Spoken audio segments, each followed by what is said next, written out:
Voilà, je vais faire la clémentine maintenant en couleur. Donc, je vous ai expliqué le procédé. Donc ici, suite à mes deux croquis en monochrome, juste pour dégager la lumière et trouver les zones d'ombre, donc qui aident justement à obtenir un maximum de lumière. Vous voyez, ça fait un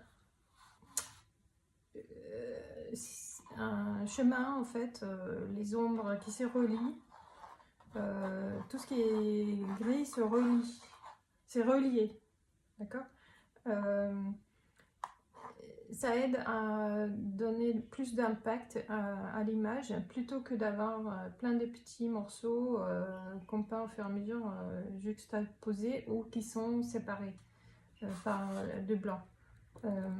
Voilà, donc pour éviter l'erreur de partir dans des couleurs quand on peint la clémentine même, qui est ici le sujet principal, pour éviter de partir dans des couleurs trop saturées, trop sombres, et pour éviter de couvrir tout le blanc du papier, j'ai fait quelques échantillons ici de couleurs et on ne va pas mettre une saturation maximale, sinon plutôt quelque chose de comme ça, ou voir ça entre les deux, pour tout ce qui est la couleur de base. Ensuite, on rajoutera en deuxième passage les tons plus saturés. Sinon, on part trop, on couvre trop tout et ça devient trop plat. Voilà. Donc, il y a plusieurs façons de l'appliquer. Quand on fait un fruit, on peut humidifier tout le fruit bien, comme ça, précisément, on peut faire des réserves de blanc en évitant de l'humidifier. Donc, on humidifie une fois, on laisse s'imprégner dans le papier, on re-humidifie encore pour que ce soit bien humide au cœur du papier. Et ensuite, donc, on prend la couleur et on la dépose. Voilà, ça peut être une option et ça donne des très jolis résultats. Au niveau de la texture, enfin de la qualité de la couleur et la surface, ça donne pas la même chose que si on peint sur sec. On peut aussi là-dedans, puisqu'on a parlé des complémentaires, mélanger deux tons, éventuellement donc complémentaires. Alors le mieux ce serait peut-être un bleu, là je prends du cobalt, mais peut-être qu'un bleu, un autre bleu, ce serait mieux, un bleu qui ne granule pas, ou un bleu un peu plus céruleum, plus turquoise. Voilà, on peut, alors il faut que les deux couleurs soient de la même valeur, donc ça c'est un peu fort ici. Si c'est aussi fort, il faut que je mette mon bleu aussi fort en fait. Donc sinon j'applique donc là où, entre mes touches orange qui peuvent être plus petites, hein, je mets le bleu, on va faire par là comme ça, et je remets un peu d'orange pour que vous voyez là, donc entre les touches orange. Bon, c'est un peu fade mais c'est un peu petit aussi, je sais pas que vous voyez assez bien, mais dans l'idée.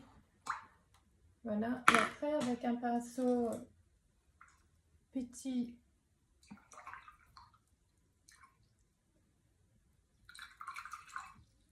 je laisse mes pinceaux sans rincer, mais là il est débarrassé. Avec un petit pinceau essoré, humide, essoré, il ne faut pas de gouttes qui tombent dans la peinture. Je mélange. Alors il ne faut pas trop d'eau dans le pinceau, ça se voit si vous posez le pinceau et que ça rajoute de l'eau, c'est pas ça. Donc là je peux mélanger les tons et ça va me faire un gris en fait, parce que l'orange et le bleu font, comme ils sont complémentaires, ils créent un gris. Après on peut aussi laisser les touches un peu comme ça et ils vont se fondre tout seuls en séchant.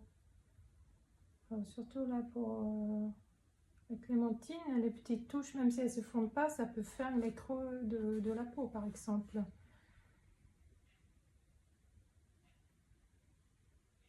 Bon, je sature un peu plus là. Mais...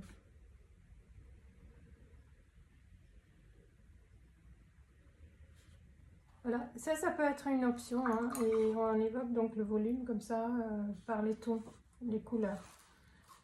Sinon, quand on n'a pas trop l'habitude, alors la différence entre ça et ce qu'on va faire, c'est que ça donne des très jolis mélanges, des tons optiques.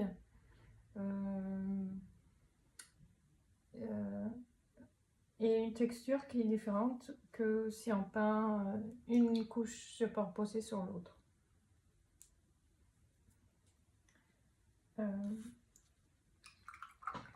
Voilà, donc comme je disais, on va préserver le clair du papier.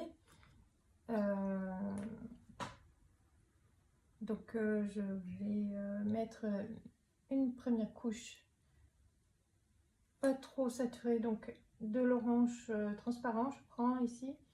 Ça peut être en Winsor ou un autre orange si vous voulez. Et jaune indien. Et comme c'est le clair, je rajoute un peu plus de jaune indien en fait. Voilà, hop, un peu d'eau pour l'éclaircir. Voilà. Voilà, comme ça va être mon ton couleur à la lumière normale. J'aurai forcément plus foncé par là, dans l'ombre.